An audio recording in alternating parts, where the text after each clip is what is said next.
Citok rangkaian pertama merupakan talk show yang mendatangkan narasumber dari IKTLUB untuk mengenalkan dunia kerja khususnya bidang industri, pemerintahan, dan konsultan kepada mahasiswa teknik lingkungan Universitas Brawijaya.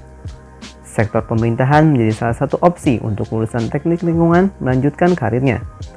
Kontribusi lulusan teknik lingkungan pada sektor pemerintahan sangat dibutuhkan, khususnya pada bidang tertentu, seperti Dinas Lingkungan Hidup dan Pekerjaan Umum. Talk show kali ini akan bersama Mbak Betty Siwinarwindah dari TL 2011, Mbak Nadia Nur Anissa dari TL 2013, dan Mbak Kisti Almaidea dari TL 2015. Bersama saya, Jafar Sabit, selamat menyaksikan. Assalamualaikum warahmatullahi wabarakatuh. Selamat pagi, siang, sore, malam, kapanpun itu kalian menonton video ini. Selamat datang di rangkaian talk show Gitalk, Pick Your Future, It's Your Dream.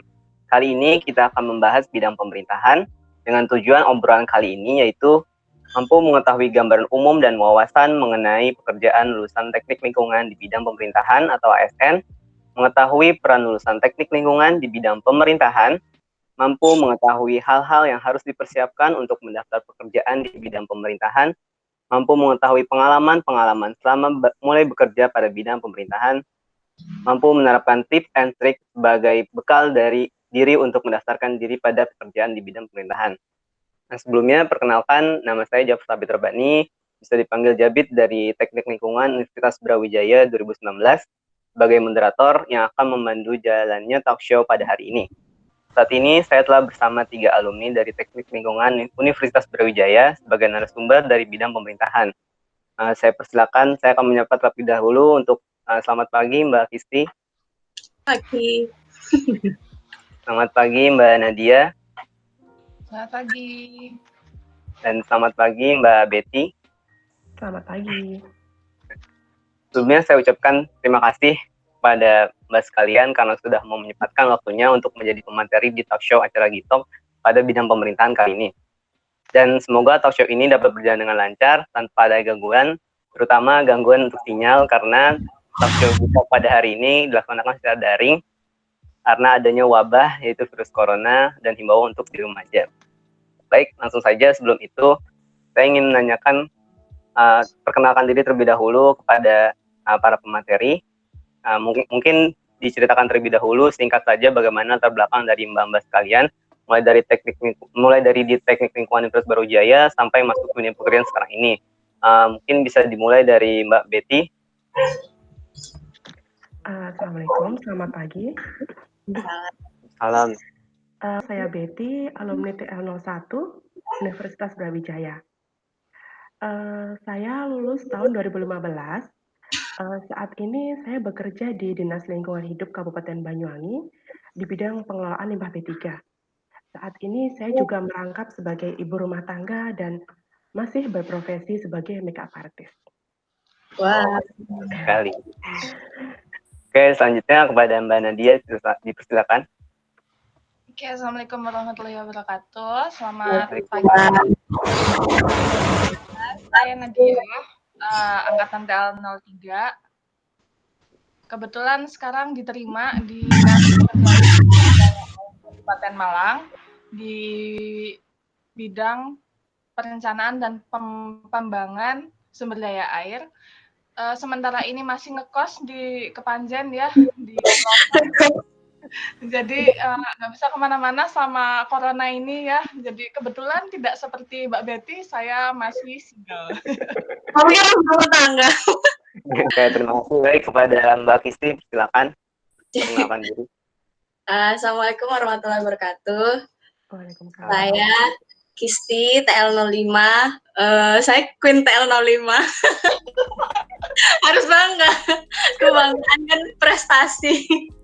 Saya Queen TL05. Ya udah habis dari TL lulus, alhamdulillah ngelamar dapatnya di CPNS, keterima di CPNS Dinas Lingkungan Hidup Provinsi Jawa Timur. Jadi habis lulus langsung di sini, nggak ada pengalaman kerja lain dan nggak ada sampingan lain seperti Mbak Betty dan Mbak Nat. Saya. Oke, baik, terima kasih. Seperti yang kita sudah ketahui, sebelumnya Mbak Betty dan Mbak Kisti ini bekerja di Dinas Lingkungan Hidup. Mungkin bisa diceritakan tentang gambaran umum mengenai DLH ini dan apa yang menjadi pembeda dari dinas tingkat provinsi dan kota. Bisa dari Mbak Betty terlebih dahulu, silakan. Ya, kalau untuk DLH sendiri itu adalah instansi pemerintahan ya yang bergerak di bidang lingkungan hidup, yang meliputi kegiatan pengawasan, kemudian pengendalian, selanjutnya juga penertiban terhadap segala sesuatu mengenai lingkungan. Baik, terima kasih kepada Mbak Betty. Mungkin dari Mbak Kisti, apakah ada tambahan? Mungkin mau nambahi Mbak Betty ya, kan DLH itu ada kabupaten, provinsi, terus nanti induknya itu ke KLHK, Kementerian Lingkungan Hidup dan Kehutanan. Nah, tupoksinya kita itu utamanya itu dibedakannya itu berdasarkan regional. Jadi misalkan kayak contohnya masalah sungai. Sungai yang akan diurusin sama kabupaten kota itu sungai yang emang ada di kabupaten kota itu. Tapi kalau ada sungai yang misal lintas kabupaten kota itu jadi ranah provinsi. Jadi nggak semua urusan kabupaten kota itu jadi urusan provinsi. Ada wewenangnya kabupaten kota sendiri yang kita nggak bisa masuk ke situ. Bisa sebagai pengawas aja, kayak wewenang utamanya itu milik kabupaten kota, terus kalau yang lainnya itu milik provinsi. Terus kalau di DLH provinsi sendiri itu mau jelasin tupoksinya itu kalau di kita itu ada 4 bidang 1 UPT. Kita ada labnya, jadi kan nggak semua dinas lingkungan hidup itu bisa ngeuji laboratorium. Nah di provinsi itu bisa kalau di provinsi itu kurang lebihnya sih kita ada ngerjain AMDAL, terus audit proper, terus dan ada pengelolaan limbah B3 juga kayak Mbak Betty ya Mbak ya, di bidangnya Mbak Betty itu, cuman kita regionalnya lebih luas gitu aja bedanya dari regionalnya gitu. Jadi tadi urutannya itu ada dari kota, provinsi, terus ke KLH ya? Iya, induknya kita di KLH. Oke, baik. Saya akan bertanya kepada Mbak Betty. Mbak Betty, seperti apa yang kita ketahui? Seperti yang kita ketahui, Mbak ditempatkan pada bidang pengelolaan limbah B3. Mungkin dari Mbak boleh diceritakan pengalaman pengelolaan limbah B3 ini seperti apa? Baik, terima kasih. Sebetulnya pada saat seleksi CPNS itu, formasi yang dibutuhkan itu kita mengacu pada kebutuhan masing-masing daerah. Seperti di DLH Kabupaten Banyuwangi, kemarin itu yang dibutuhkan teknik penyihatan lingkungan. Setelah lolos seleksi, baru nanti ada SPMT, surat penempatan dari kepala dinas, bisa ditempatkan di mana, contohnya saya di pengelolaan limbah B3. Misalnya, itu nanti jadi fokus masing-masing kami itu sesuai dengan keputusan kepala dinas. Kemudian untuk pengelolaan limbah B3 sendiri, itu mencakup pelayanan yang meliputi verifikasi lapang terkait pengajuan limbah B3 atau izin TPS-nya. Kemudian juga ada pembinaan serta monef izin TPS limbah B3 yang sudah berizin, khususnya bagi perusahaan dan fasilitas pelayanan kesehatan atau Fasyankes, seperti itu. Oke, baik. Beranjak kepada Mbak Kisti, apakah boleh diceritakan mengenai analis lingkungan hidup ini seperti apa, dan hal apa saja yang harus dipersiapkan untuk menjadi seorang analis ini? Yang dipersiapkan ya, jadi sekalian curhat.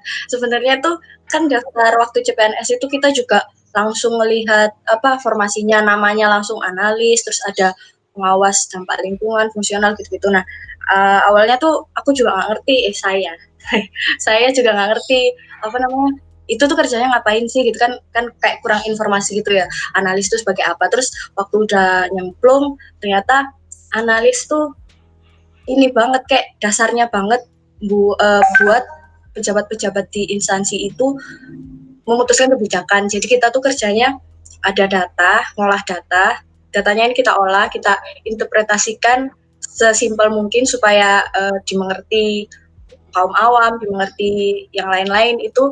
Terus nanti dari situ tuh kita bisa kasih dasar buat pemimpin-pemimpin tuh milih kebijakan ini ke depannya gimana. Kalau di aku kan analis lingkungan hidup, kebetulan aku ada di bidang pengendalian pencemaran kerusakan lingkungan hidup. Aku itu ngurusin indeks kualitas air, indeks kualitas udara, sama sebenarnya ada indeks kualitas tutupan lahan. Jadi setiap tahun itu Dinas Lingkungan Hidup tuh PR-nya kayak tugas besarnya itu ngumpulin IKLH itu. Jadi ngitung IKLH kayak indeks kualitas lingkungan hidup. Itu tuh berapa gitu loh angkanya, kan ada nilainya, ada cara ngitungnya. Nah, itu kita analis lingkungan hidup yang ngolah data itu. Jadi dalam setahun itu kita mantau kualitas udara kayak gimana, kualitas air kayak gimana, tutupan lahan kayak gimana. Nah, nanti di akhir tahun itu semua digabung jadi IKLH itu tadi. Nah, itu salah satu PR besarnya Dinas Lingkungan Hidup, kayak target utama kinerjanya itu salah satunya ada di situ gitu, kayak berhasil enggaknya kayak gitu tuh di situ juga. Nah, ternyata setelah nyemplung analis lingkungan hidup itu baru ngeh kalau analis tuh kayak nggak ngitung ya, iya ngitung banget dan grafik banget. Sedangkan kan waktu di kuliah kan kayak jarang banget kita tahu rumus indeks kualitas udara, indeks kualitas air, terus bener-bener kaget gitu. Kita dikasih rumus aja, terus kita ngeanain sendiri ini dari mana, ini dari mana. Nah itu sih yang susahnya. Jadi jangan ngeremehin hitungan-hitungan. Grafik-grafik. Jadi kayak kita tuh masuk di analis tuh harus kayak pandai banget berExcel, bergrafik kayak gitu. Ternyata. Oke, baik, terima kasih kepada Mbak Kisti. Dari yang kita ketahui, bahwasanya tidak hanya di Dinas Lingkungan Hidup saja, tapi lulusan teknik lingkungan bisa bekerja di dinas lainnya. Untuk itu, kepada Mbak Nadia, mungkin boleh diceritakan mengenai gambaran umum dari tempat Mbak bekerja saat ini, yaitu di Dinas Pekerjaan Umum. Ini seperti apa? Akan pada Mbak Nadia. Jadi kalau misalkan Dinas PU Sumber Daya Air itu sebenarnya tergantung ini ya, tupoksinya masing-masing dinas di setiap kabupaten. Jadi tiap kabupaten itu kita punya kayak tupoksi yang sudah disahkan sama bupati. Kalau misalkan di Kabupaten Malang ini kita tupoksinya utamanya itu di bidang irigasi. Kalau di tempatku sendiri di bidangku di bidang perencanaan ya, intinya itu kayak kita lebih merencanakan bagian mana sih. Jadi sekilas info nih, di Kabupaten Malang itu ada 717 daerah irigasi. Kalau misalkan dulu kuliahnya Pak Rusen menyimak dengan baik dan benar, pasti paham lah daerah irigasi itu seperti apa. Jadi pokoknya sawah yang harus diairi itu luasnya itu ada sekitar 45 ribuan di Kabupaten Malang aja. Saingan sama Kabupaten Banyuwangi, Mbak Betty. Nah, sedangkan dari 717 itu luasnya itu macam-macam, ada yang 1000, ada yang ratusan, ada yang cuma 10-an kayak gitu. Tapi itu semuanya harus kita ngatur gimana caranya kondisi jaringan irigasinya itu posisinya itu baik, jadi air itu bisa ngalir dengan lancar kayak gitu. Kalau di perencanaan itu posisinya ngatur bagian mana yang bakal diperbaiki, mau dibikin jaringannya. Berarti dengan posisi seperti itu kita harus tahu istilahnya ada inventarisnya. Mana sih yang rusak, mana sih yang posisinya masih baik. Nah, yang bagus yang mana, yang jelek yang mana, yang mau direncanakan, mau dibangun itu seperti apa. Tapi kalau misalkan aku sendiri, aku sama kayak Mbak Betty, aku pertama masuk itu awalnya itu analis pengamanan lingkungan. Tapi waktu masuk di dinasnya langsung ini, jadinya ngambil pengelola geospasial. Bukan ngambil sih, ditaruhnya di pengelola geospasial. Jadi sekarang aku lebih ngolah-ngolah peta yang dibutuhkan kayak gitu. Oh, jadi setelah itu ditempatin ya? Berarti bukan milih ya? Bukan. Awalnya milih, tapi pada akhirnya tergantung kebutuhan dinas seperti apa. Ya Mbak Betty ya. Iya, betul. Oke, mungkin dari Mbak Nadia sendiri mungkin bisa diceritakan perencanaan dan pengembangan sumber daya air ini seperti apa, dan boleh sedikit sharing hal apa saja yang perlu untuk dipersiapkan jika nanti akan bekerja pada fokus yang sama dengan Mbak Nadia saat ini. Oke, sebenarnya kalau misalnya di tempatku itu teknis banget. Jadi lebih ke kalau dulu pernah kuliah Gamtek ya, kalau tidak lupa alangkah baiknya tidak dilupakan. Karena penting banget. Jadi kayak kita harus gambar jaringan irigasi, bendung, saluran kayak gitu. Tapi sebenarnya dulu kan kita nggak seberapa teknis di situ kan. Jadi sama aja kayak masuk ke kerjaan ini otomatis ke bidang yang benar-benar baru kan. Apalagi dulu kita kayak irigasinya kan cuma sekedar ya udah sekedar tahu, kita nggak ada yang penerapannya secara spesifik gitu. Jadi benar-benar harus yang kayak belajar lagi. Jadi kayak jaringan primer, sekunder, tersier, terus kewenangan daerah irigasi yang punya kabupaten, punya provinsi, punya pusat, bagaimana pembagiannya. Oh iya, kita nggak ada meskipun namanya kita Dinas PU Sumber Daya Air ya, tapi mayoritas kewenangan sungai ada di provinsi. Jadi di kita lebih fokus ke penanggulangan banjirnya. Jadi kayak lebih ke spesifik di irigasinya aja. Terutama artis sih kalau aku kan aku ditempatinnya salahnya dulu itu bukan salah sih. Kebetulan dulu waktu pertama kali masuk terus tanyain kita kan bertujuh ya masuk CPNS itu. Di sini ada nggak yang bisa ARJIS. Nah, kebetulan dulu waktu skripsi itu aku pakainya ARJIS ya. Ya udah kan. Dan nggak tahu kan Gila cuma tanyain doang siapa yang bisa? Ya udah aku bilang aku bisa gitu. Kok ternyata ditempatin ke situ ya, Mbak. ditempatkannya Kembali lubang sendiri. Iya di media sosial. Harusnya itu aku ada di bidang yang berbeda. Jadi kayak sama aja sih sama-sama teknisnya, tapi sana pembangunan, di aku perencanaan. Ya itu dua bidang yang sebenarnya itu sebelahan tapi berbeda, tapi saling berhubungan. Tapi ya udah namanya masuk ke pemerintahan, ke birokrasi, resikonya adalah siap ditempatkan di mana saja. Mau di kantor, mau di lapangan, mau di UPT, mau di pelosok, mau di mana. Jadi kita pokoknya siap ya, Mbak ya. Siap. Kalau yang provinsi malah kasihan UPT-nya ada. Kalau aku kabupaten mentok paling jauh di mana sih? Ujung pantai kali ya Dampit kayak gitu. Tapi kalau misalnya provinsi paling jauh mana ya? Banyuwangi, Pacitan kayak gitu. Betul. Iya benar-benar keliling ya Allah. Oh iya, provinsi. Iya, pol. Pernah seminggu tuh di rumah. Ya Allah, keliling. Jadi kalau udah pekerjaan seperti itu tuh kalau udah penempatan siap-siap aja ya, harus siap-siap aja. Ya. Oke.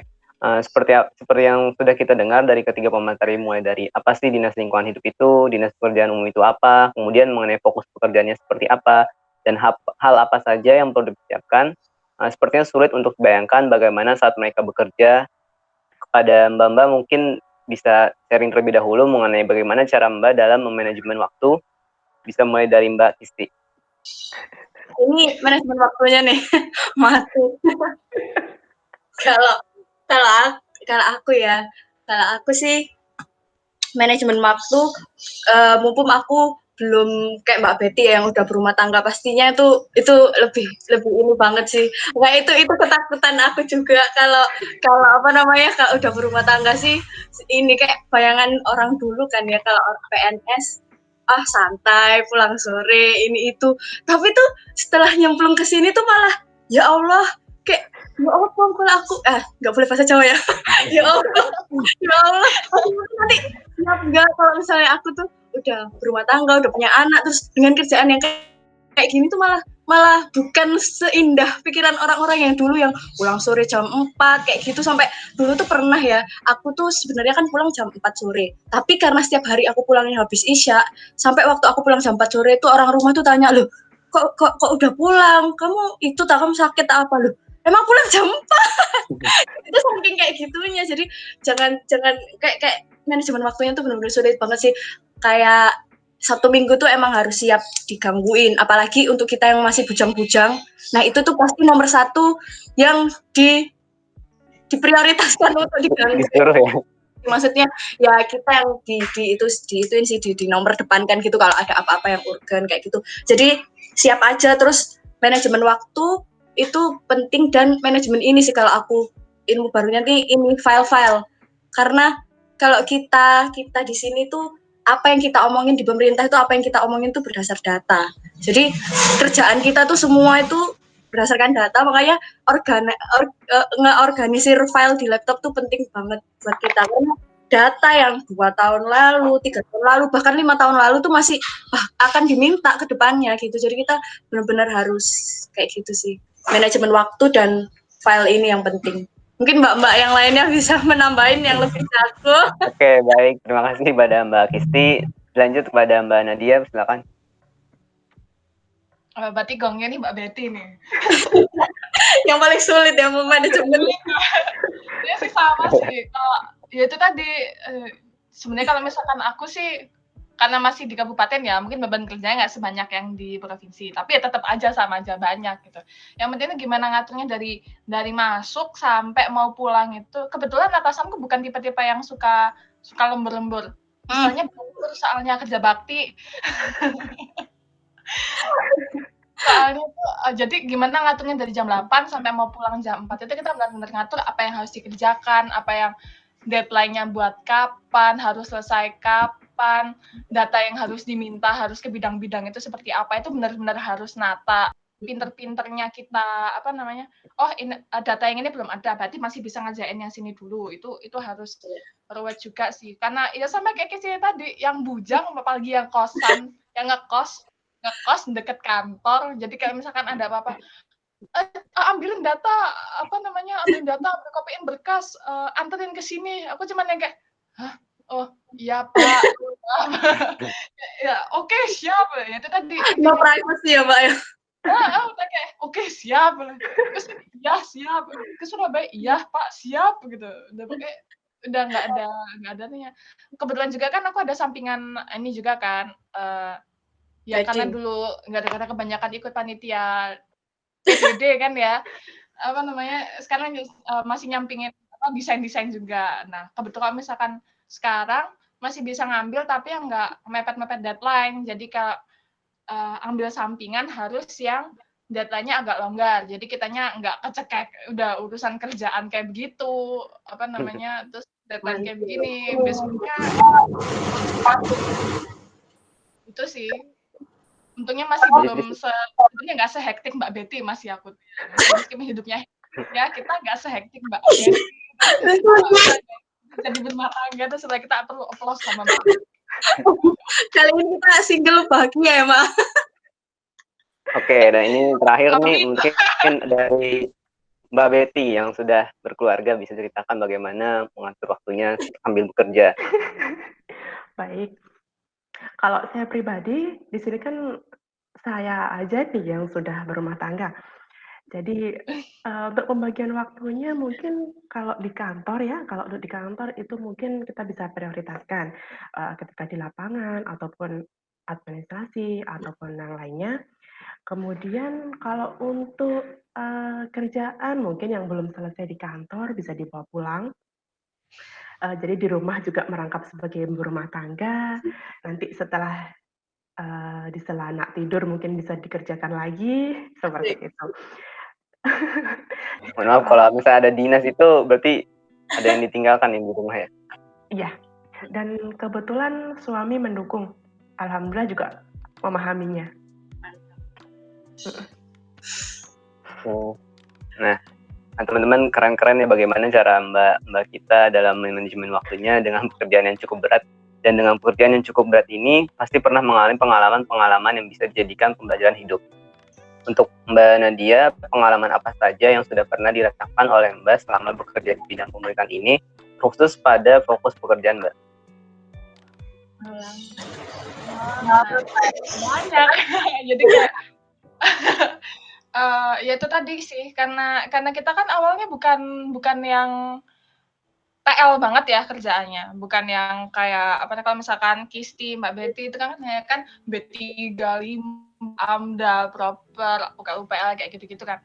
Kalau misalkan di aku kan lebih ke bidang yang lain, walaupun awalnya maksudnya kayak gitu ya. Jadi yang benar-benar harus belajar lagi yang kayak jaringan, pasangan, beton, K100, terus baca gambar teknik, ngoreksi RAB kayak gitu, itu benar-benar harus belajar lagi. Untuk alhamdulillahnya ya, kalau di kantor itu kayak masih mau ngajarin gitu loh, karena aku dulu ya makanya itulah fungsinya kalau kuliah itu diperhatikan dengan benar ya adik-adik ya. Baik. Jadi kan meskipun dulu bisa terus lupa, ya itu kan harus nge-recall lagi. Benar harus belajar lagi, mendalamin bidang-bidang yang benar-benar ini dunia baru banget.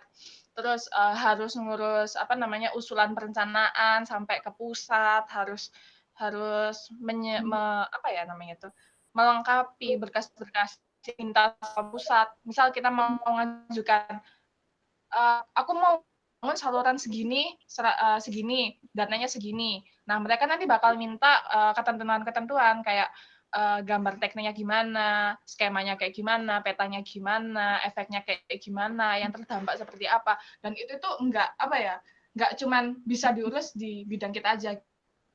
Belajar juga jadi gimana harus ke bidang-bidang lain, komunikasi yang enak gimana, minta data, kalau datanya nggak ada kita harus gimana. Kan ini tidak seperti perkuliahan ya, seperti yang dibilang Mbak Kisi tadi, kalau data dikarang selesai kayak gitu. Tapi sekarang kan kita nggak bisa, itu dikarang yang tanggung jawab itu sampai atas-atas, jadi kita nggak bisa sengawur itu, nggak seperti kuliah dulu, nggak bisa ngarang DHP lagi kayak dulu. Sekarang nggak bisa, Waduh, yang dibiasakan ngarang DHP ya. Gitu sih. Oke, baik Mbak. Mungkin pada Mbak Betty dan Mbak Kisti juga dipersilakan untuk sharing pengalamannya. Bisa dari Mbak Betty terlebih dahulu. Kalau untuk sharing pengalaman yang pernah dialami, itu saya rasa sampai sekarang asik. Bisa tambah pengalaman, hal-hal baru, kemudian bisa bersosialisasi dengan banyak orang, kemudian bisa menempatkan diri sebagai ASN itu seperti apa, dan tentunya bagaimana kita bisa menghadapi orang-orang dengan berbagai tipe dan berbagai karakter tentunya. Oke, cukup Mbak Betty? Ya, cukup. Oke, baik. Sekarang terakhir untuk Mbak Kisti, persilakan. Kalau pengalaman, kan maksudnya kalau saya belum lama ya jadi CPNS, maksudnya baru 1 tahun ini. Itu sih pengalaman yang paling berkesan sih, saya dulu tuh waktu baru 2 bulan kerja itu udah langsung disuruh audit proper. Padahal audit kan nggak segampang itu ya, tapi kebetulan tuh auditnya online, jadi mereka butuh yang muda itu karena online-nya itu tadi, masalah audit di lapangannya mereka lebih jago yang senior-senior. Jadi ya itu sih pengalamannya tuh kayak audit proper tuh seru banget karena kita kan akses perusahaan, aku seluruh Jawa Timur ya, seluruh Jawa Timur tuh kita bisa akses, kita bisa ke sana, tahu gimana cara kerjanya di dalam sana, terus prosedurnya, terus kerjanya HSE-nya di sana. Jadi tuh meskipun nggak kerja HSE, tapi jadi tahu, oh gini tak kerjaannya HSE, oh gini. Jadi auditnya tuh kayak seru banget gitu. Aku yang paling berkesan sih itu. Terus lagi yang provinsi kan luas ya, jadinya tuh aku bisa seminggu tuh hari Senin Selasa di Banyuwangi, terus nanti Rabu Kamis di Jember, terus nanti jadi tuh menampakkan kaki tuh nggak selalu di Surabaya. Jadi serunya itu sih kayak keliling-keliling waktu audit proper dulu, tapi emang sih nggak pernah pulang.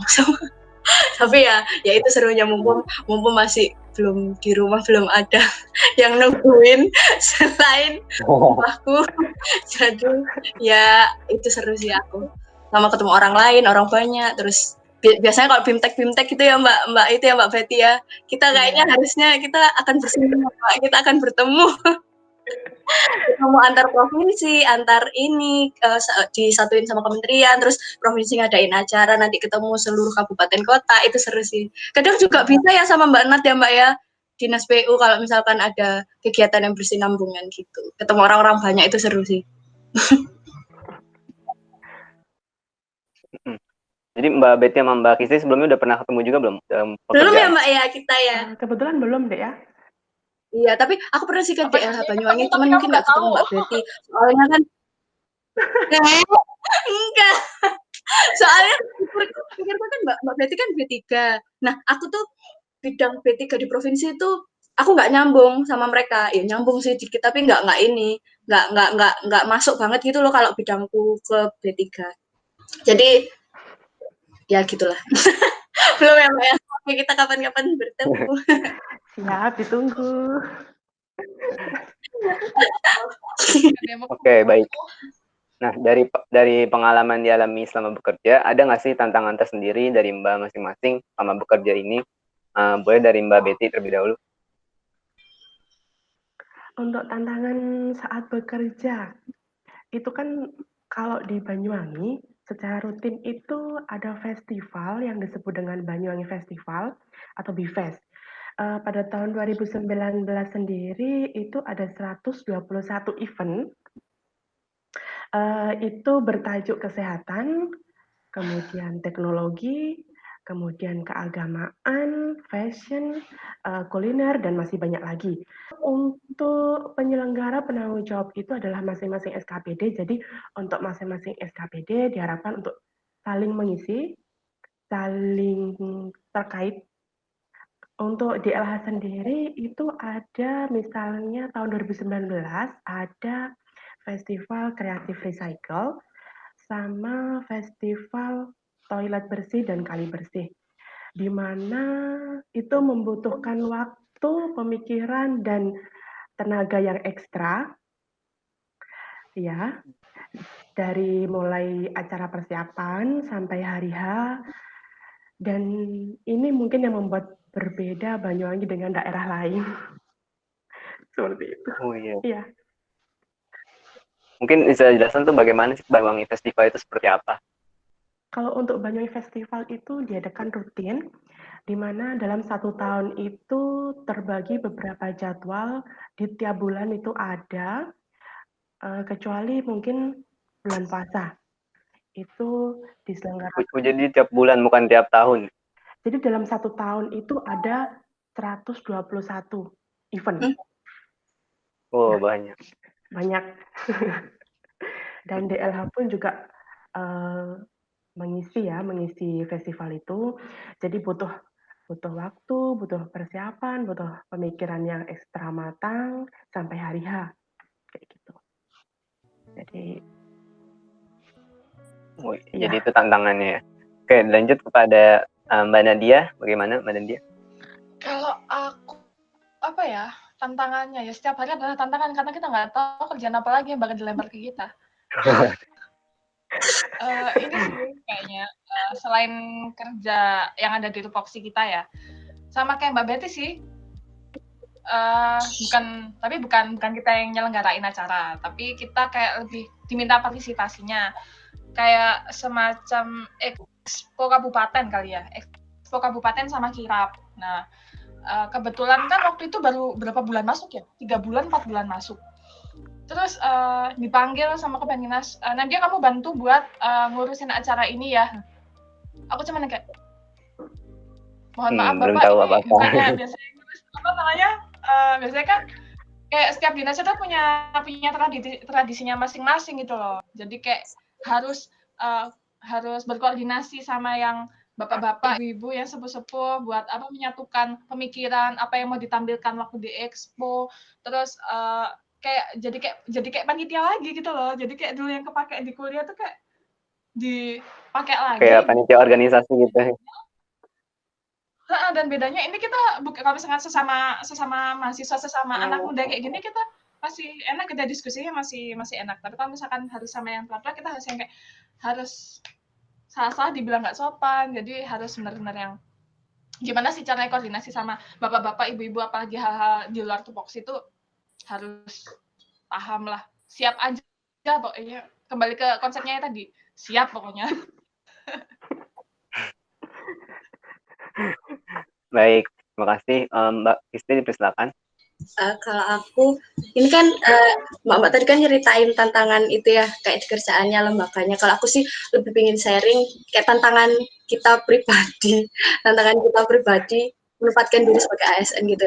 Kalau aku sih tantangannya sih ada 2 sih, selain manajemen waktu, yang satu lagi ini mau sharing ya. Yang satu lagi ini nguatin prinsip sih kalau aku. Jadi kita tuh nyemplung di sini harus siap tetap di arah kita, maksudnya prinsip kita, arah kita yang baik di mana aja, nggak cuma di instansi, pasti kan ada yang jelek, ada yang bagus. Nah, di ASN nih masuk di instansi pemerintah tuh kita harus benar-benar kekeh, teguh kalau kita tetap di arah yang benar kayak gitu, Pak. Tantangan paling berat buat aku selama 1 tahun kerja di sini sih itu kalau menurut aku, karena gini ya kan, kita di kerjaan tuh dituntut realistis, tapi menurut aku realistis itu perlu, tapi idealisnya tuh nggak boleh ditinggalin. Itu bener-bener yang harus dipegang. Jadi idealis nggak harus balance gitu loh, nggak jangan hanya jatuh realistis aja terus idealisnya tuh ditinggalin, itu malah hilang makna, kayak kata hilang makna gitu. Jadi yang paling berat buat aku selama ini yang barusan banget kerja terus di pemerintah itu sih sama prinsip bahwa kita tetap di arah yang baik. Itu paling besar tantangannya itu, karena ya gitulah, di instansi kan banyak banget godaan, banyak banget arah-arah yang buruk. Jadi tantangan terbesarnya kalau mau nyemplung ke sini harus siap lahir batin, harus benar-benar psikis itu terserang. Itu tuh kayak moral apa ya, kayak apa ya, ketenangan moralku tuh awal-awal dulu tuh kayak terganggu, sampai aku tuh pernah kayak temen ya ngomong, wih kumpul, wih apa ada ibu PNS, kayak mereka ngomong gitu tuh langsung aku kesindir gitu loh, gara-gara ya Allah, maksudnya ini baik atau buruk konotasinya kayak gitu. Jadi kita tuh bener apa yang kita kerjakan tuh selalu di komen publik. Misalnya nanti aku update status kayak gini ya, itu duit rakyat kayak gitu-gitu. Nah itu yang harus bener-bener disiapkan sama kalian-kalian yang akan nyemplung misal tes CPNS atau apa. Itu bener-bener batin. Aku serang sih batinku. Nah itu, kita harus tetap kekeh, jaga amanah, tetap berada di prinsip yang baik. Itu aja sih, harus kuat. Nilai-nilai aneka ya. Iya, benar banget. Itu yang susah banget, ya ampun, karena ya gimana kita mau realistis, benar-benar gak boleh ditinggalin idealisnya gitu sih. Jangan terlalu realistis, nanti kebablas. Jadi intinya seimbang antara realistis sama idealis ya. Iya, harus kuat, tegar. Oke. Baik, terima kasih.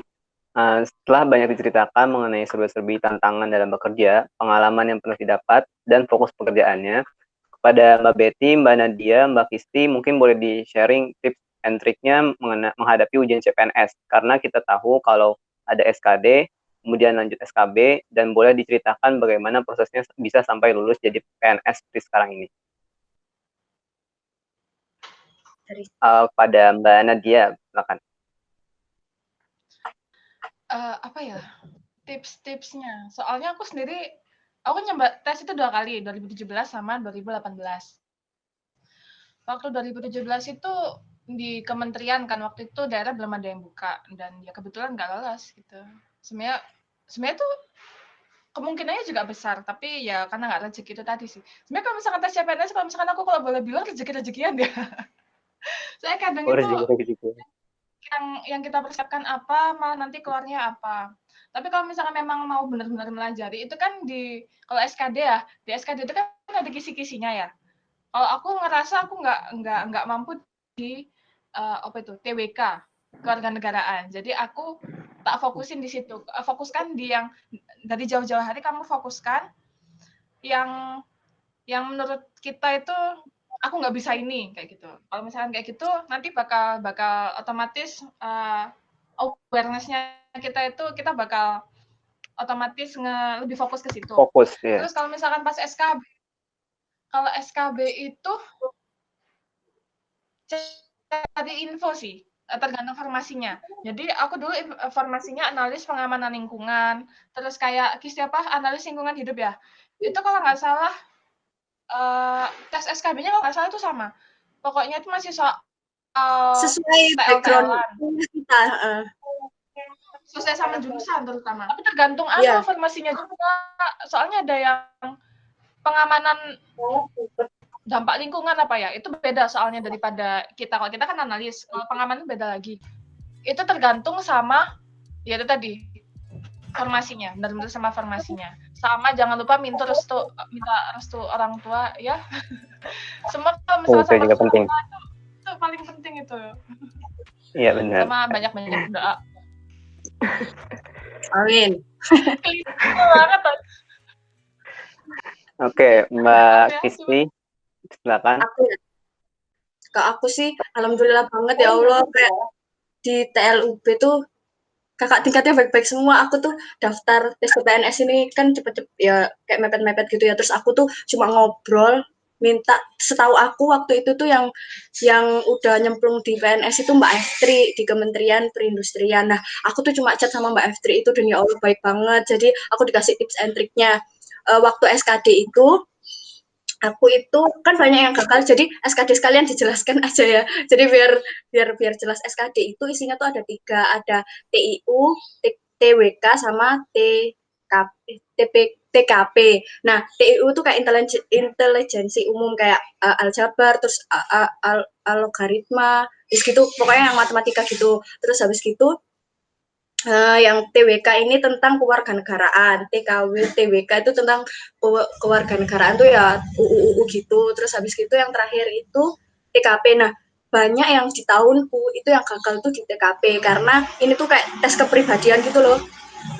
Jadi saran aku, tips aku, kalau jawab di TKP ini tuh jangan jawab apa yang menurut kalian benar, tapi apa yang soal itu minta. Soalnya itu bukan ABCD. Kalau yang 2 ini itu ABCD, dia pilihan ganda. Tapi yang TKP ini dia tuh formatnya poin. Jadi misal kamu jawab B. Jadi poinnya tuh 5, 4, 3, 2, 1 kan ada ABCDE. Nah, kamu tuh harus menjawab poin yang paling besar kalau mau lulus kayak gitu. Jadinya tuh jangan jawab yang kamu anggap itu benar, tapi jawab yang soal itu minta. Misal gini ya, tak kasih contoh sekalian, ini kan buat TLUB tercinta. Apa namanya? Aku tuh dapat soal kayak gini. Misal singkatnya aja ya. Kalian di kerjaan, terus ada teman kalian nih, teman deket kalian tuh kayak kesusahan, terus waktu kalian tanya ternyata dia kesusahan materi, dia mau ngutang, jawaban kamu apa? Nah, kalau kita sebagai, itu kan tes kepribadian ya, kalau kita nuruti pribadi kita utangin, namanya juga teman kan, itu ada jawaban di situ, kita ngutangin teman kita. Tapi jawaban yang poinnya paling tinggi itu kita ya cuma kasih advice aja tanpa kita mencampuri urusan pribadi dia. Karena kalau di kerjaan tuh ya harus profesional. Jadi soalnya tuh mintanya kayak gitu. Kita itu pribadi kita sebagai seorang pekerja yang profesional, bukan pribadi kita sendiri. Nah, itu yang paling banyak jatuh di TKP itu kayak gitu. Mereka menjawab sesuai maunya mereka, bukan memosisikan diri sebagai seorang pribadi yang profesional, seorang pekerja yang profesional gitu. Harusnya itu ya, harus yang dijawab itu ya itu, nggak ngutangin. Jadi kerja ya kerja, pribadi ya pribadi, itu nggak bisa dicampur kayak gitu. Terus kalau SKB itu aku lebih ke TL banget, dan ada peraturan-peraturan tentang ASN, misalnya peraturan yang mengatur kepegawaian UU nomor sekian. Nah, itu coba dicari-cari. Terus aku tuh keluar di SKB tuh soal kayak gini. Ini sekalian ya dibocorin ya. B3 itu kan ada, Mbak Betty ini tahu banget nih. B3 itu setiap hari volumenya berapa, masa simpannya itu berapa. Nah, itu tuh ada disuruh pilihannya. Jadi B3 kan ada kategori 1, 2. Terus habis gitu kalau dia setiap hari volumenya nyampe 90 kilo misalkan, berapa kilo gitu. Nah, itu tuh dia maksimal disimpan di TPS berapa hari. Nah, itu keluar kayak gitu, itu kan TL banget. Nah, sedangkan aku nggak belajar itu. Terus UU lingkungan, kayak misal UU yang ngatur AMDAL, Permen 05 tahun sekian, kayak gitu-gitu. SKB-nya aku kayak gitu. Jadi siap-siapnya kayak gitu sih gambaran soalnya. Itu dari aku. Baik, terima kasih. Wow, sampai dikasih contoh soal, mantap sekali. Oke. Pada Mbak Betty, silakan. Oh ya, ini sekalian curhat nggak apa ya? Sekalian sharing. Apa-apa. Jadi awalnya saya pribadi masuk CPNS ini seleksi itu karena dorongan orang tua. Yang pertama, karena sebelumnya saya sudah bekerja, tapi itu usaha sih. Jadi alangkah baiknya dengan umur yang sekarang mungkin mengedepankan keinginan orang tua. Baik, saya coba. Tapi dengan konsekuensi ketika saya harus mencoba, saya harus siap dengan apapun itu. Kayak gitu. Jadi kemarin itu nggak ada persiapan, yang jelas banyak-banyak membaca, kemudian persiapan itu banyak-banyak mengerjakan soal, kemudian yang paling penting itu ketika seleksi awal itu administrasi harus sinkron. Ya, harus sinkron. Biasanya ada banyak masalah di ijazah SD, SMP, SMA kayak gitu. Kemudian untuk pelaksanaan tes sendiri mungkin harus benar-benar disiapin diri dengan tes yang tenang. Kemudian kalau untuk pengalaman kemarin itu SKB itu formasi teknik penyihatan lingkungan yang banyak keluar adalah teknik sipil. Jadi untuk soal teknik lingkungan hanya beberapa, kemudian yang paling banyak teknik sipil. Gitu. Dan jangan lupa harus sabar pada setiap proses. Ingat kuncinya baca peluang aja sih. Kalau untuk SKB sendiri itu ada kisi-kisinya atau enggak? Kan tadi SKD itu katanya ada. Kalau SKB nggak ada. Kalau boleh jawab ya? Ya. Siapa Mbak Betty? Atau semua? Dapat nih. Boleh Mbak Betty dulu. Ntar kalau ada yang mau menambahkan, silakan. Kalau kemarin kan saya pribadi itu kan minim info karena mepet dengan tes, kemudian masih baru mau daftar. Jadi untuk SKB itu saya buka-buka YouTube, internet, apapun itu yang membantu kisi-kisi SKB kayak gitu. Dan kemudian memang betul untuk teknik penyihatan lingkungan itu yang banyak keluar adalah teknik sipil. Oke. Mbak Kisti ada tambahan? Iya sih sama kayak Mbak Betty itu beli kayak apa soal-soal online gitu ya Mbak ya, e-book online. Aku beli Mbak nggak online ya, aku belinya kisi-kisi kan Mbak. Konfirmasi lah. Aku waktu itu belinya soal-soal online sih, itu kayak soalnya tahun 2014 tapi itu kayak masih ngefek banget gitu loh. Emang bang soalnya tuh kan banyak ya soalnya yang nggak mungkin keluar soal yang sama tapi mirip kayak setipe gitu. Itu penting apa kayak perlu banget itu beli gituan. Online juga ada ya berarti ya? Ada 90.000. Mbak Nadia ada tambahan? Ini kalau misalkan yang mungkin mahasiswa dan anak kosan seperti saya, ya, kalau misalkan nggak mau beli itu agak sponsor dikit. Di Telegram itu banyak apa namanya kayak channel kayak gitu. Dia tuh banyak soal rekap dari SKD, TWK, TIU sama TKP dan itu soalnya tuh banyak banget. Kita tinggal scroll ke atas itu soal dari 2014 sampai terakhir kemarin 2019 itu ada. Itu banyak banget. Dan kalau misalkan mau beli udah lihat itu aja. Tips dan trik dari yang gratisan. Ya kalau misalkan mau gratisan hidup gratis. Boleh itu. Berguna untuk mahasiswa. Banyak di search aja. Tapi itu kalau misalkan aku ya yang tahun kemarin itu ya kan aku sambil tesis kan waktu itu ya. Jadi kayak nganggur dikit ya udah aku nge-scrollin itu, aku baca-baca yang bisa kalau misalkan pasti ya yang bisa itu dicobain ngerjainnya itu gimana. Kan sama banyak forum-forum yang bahas soal ini kok apa TIU, TWK. Udah lewat ya ini ya SKD-nya ya? Udah, sekarang SKD. Berarti kalau misalkan yang SKB ini kemarin aku juga dapat di grup Telegram yang aku bilang tadi yang setipe sama kita. Jadi kayak misalkan aku analis pengamanan lingkungan, analis lingkungan hidup kayak Kisti, itu di situ jadi satu dan namanya gambling ya. Ini soalnya sama nggak ya kita sama yang mereka ini? Kan mereka kebetulan tes duluan. Jadi aku masih cuman mantau grup aja. Silent reader gitu baca gitu. Oh, mereka soalnya ini, mereka ya sampai kayak tadi bilang yang undang-undang kepegawaian yang kayak kita setahun dapat cuti berapa kali, yang nggak salah 14 2015 atau berapa gitu ya. Ya. Itu pokoknya tuh kita bacain itu. Oh, kita dapat cuti segini, kita pakai seragam ini di hari ini kayak gitu. Sepenting itu pertanyaannya sebenarnya.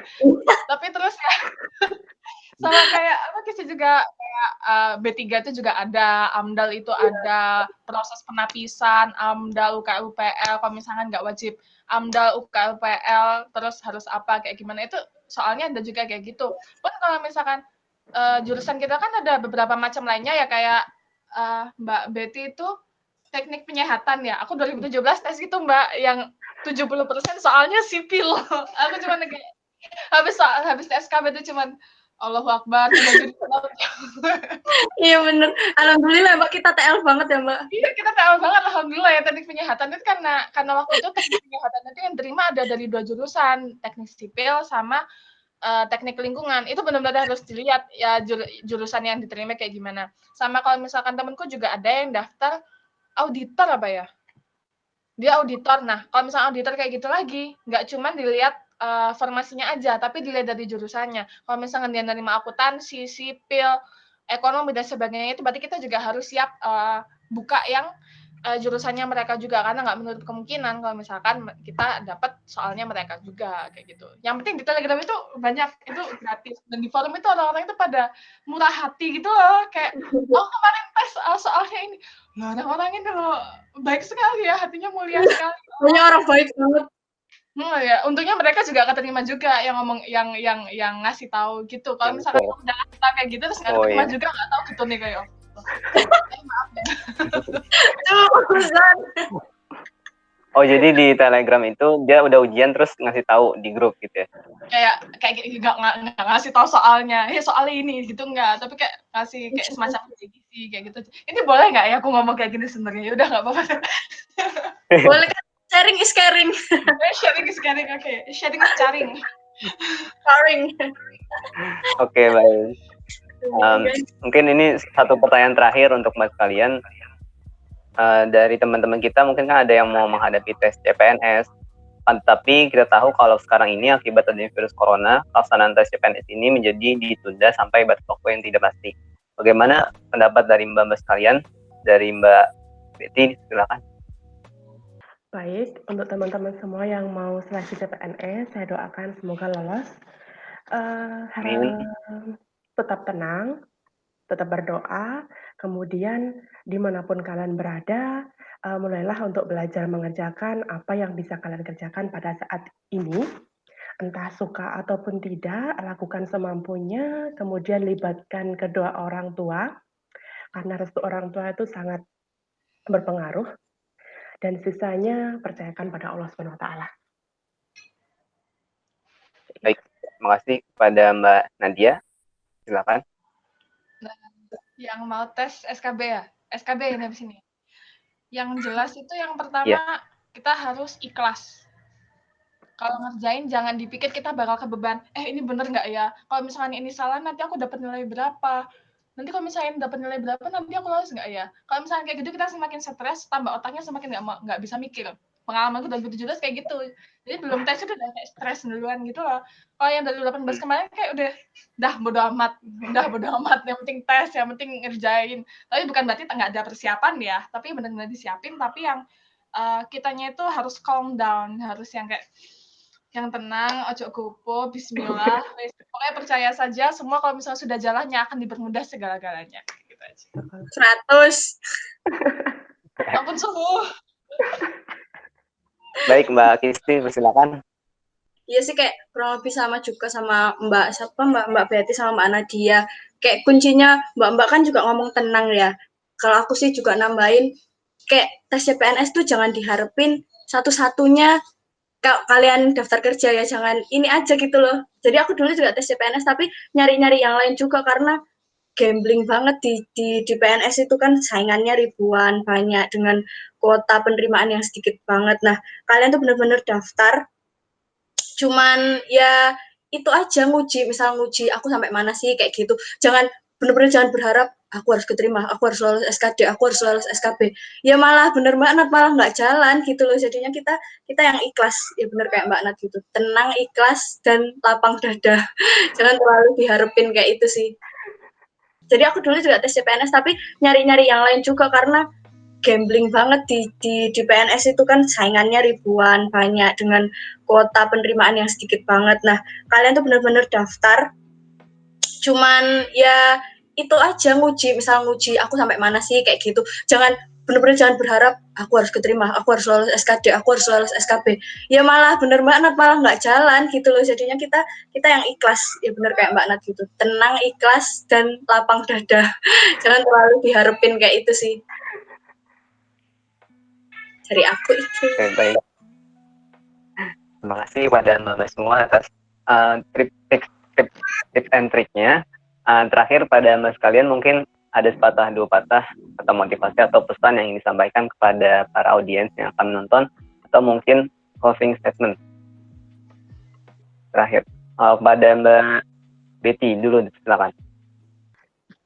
Sama seperti sebelumnya, mungkin kita bisa mengerjakan apa yang bisa kita kerjakan, baik itu suka ataupun tidak, tetap harus kita kerjakan karena entah bagaimanapun kita bisa berguna bagi orang lain, seperti itu. Oke, cukup Mbak Betty. Ya. Cukup, terima kasih. Untuk Mbak Nadia, silakan closing statement. Kalau aku sih prinsipnya lebih kayak gini ya. Kita nggak tahu nih, apalagi yang masih kuliah sekarang ya. Nggak tahu kita ke depan ini mau gimana. Mungkin dulu aku niatnya mau ke HSE, tapi malah kecemplungnya di pemerintahan kayak gini. Jadi kan harapan sama kenyataan kan akhirnya nggak sinkron ya. Yang penting waktu kuliah itu kita itu tidak menutup kemungkinan sama satu. Oh, aku nggak bakal kerja di situ. Aku nggak bakal aku nyemplung di bidang gitu. Malah hal yang paling kita benci akan menjadi kenyataan.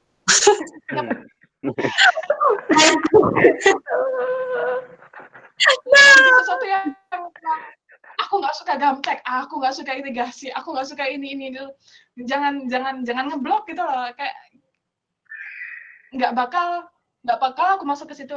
Tapi lebih kayak menarik ya kayak gini. Oh yaudah, kita cukup sekedar tahu aja gitu nggak apa-apa. Maksudnya kita nggak ngeh banget yang memel banget ngajarin gitu nggak apa-apa. Tapi yang penting kita tuh tahu basicnya, kita menerima semua dengan lapang dada. Bukan lapang dada juga sih. Maksudnya mau belajar kayak gitu itu ya insya Allah nanti jadinya itu berkah, insya Allah. Apalagi adik-adik ya yang masih muda, jalan kalian masih panjang ya.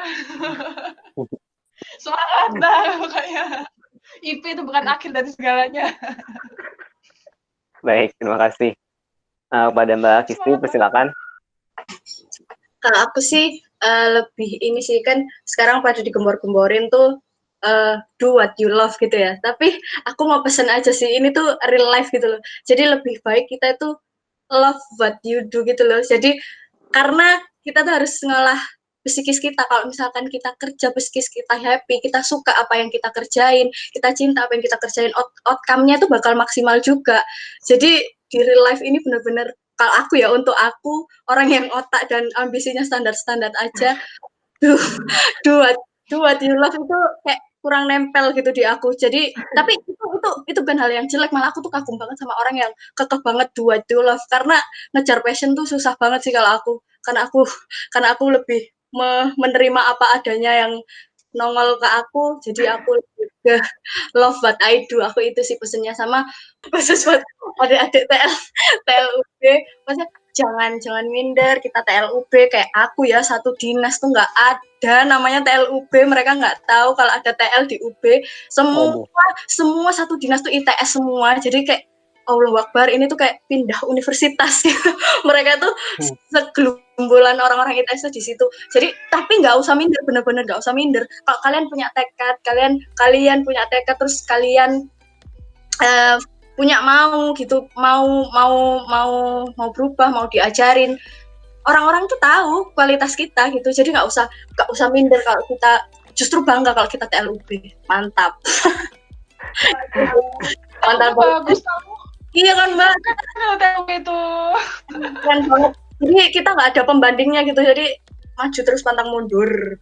Semangat deh. Mantap, TLUB is the best, enak. apa jargonnya TLUB? Oh iya, nanti kita jargon mungkin ya di akhir. Masih apa nggak? Ya, jargon. Satu TK. Oh, jargon dulu sekarang nih. Mau direkam. Tapi nanti ada. Oke, terima kasih pada ketiga pemateri kita ini, Mbak Betty, Mbak Nadia, dan Mbak Kisti, atas waktunya dan ilmu yang sudah dibagikan. Kini telah sampai kita di penghujung acara Talk Show Talk. Dari awal perkenalan, latar belakang pemateri yang tak lain tak bukan adalah mbak-mbak kita sendiri dan dilanjutkan dengan adanya pembahasan mengenai tempat kerja dari pemateri kita ini seperti apa, lalu fokus bidang mereka seperti apa, bagaimana cara mereka dalam manajemen waktu, pengalaman-pengalaman yang pernah mereka lalui, dan sampai tips and trick buat kalian yang mau daftar CPNS. Semoga apa yang telah disampaikan bisa bermanfaat bagi kita semua, terutama untuk teman-teman yang sudah menonton. Oke, ada request dari materi kita untuk jargon TLUB. Bisa biasa tangan kirinya diangkat. Queen TL. Ntar dulu, apa contohnya tadi? Satu tekad, satu keluarga, satu Enviro Jaya. Ya, dari aku ya. Ayo Mbak Kisti boleh. Ya, 1, 2, 3. TLUB, satu Satu tekad. tekad, satu keluarga, satu Enviro Jaya. Jaya. Boleh. TLUB, Satu tekad, satu keluarga, satu Enviro Jaya. Jaya. Baik, Mantap. terima kasih. Eh, Bagi kalian yang memiliki pertanyaan seputar bahasan kita tadi atau mungkin lainnya, boleh disampaikan melalui YouTube komen di video ini, ataupun bisa juga dengan mengisinya melalui Google Form yang tersedia di bio YouTube KMTL FPUB. Jangan lupa juga klik tombol like and share video ini apabila bermanfaat. Saya Jafar Sabit Robani, mewakili pemateri serta tim. Pamit undur diri. Assalamualaikum warahmatullahi wabarakatuh.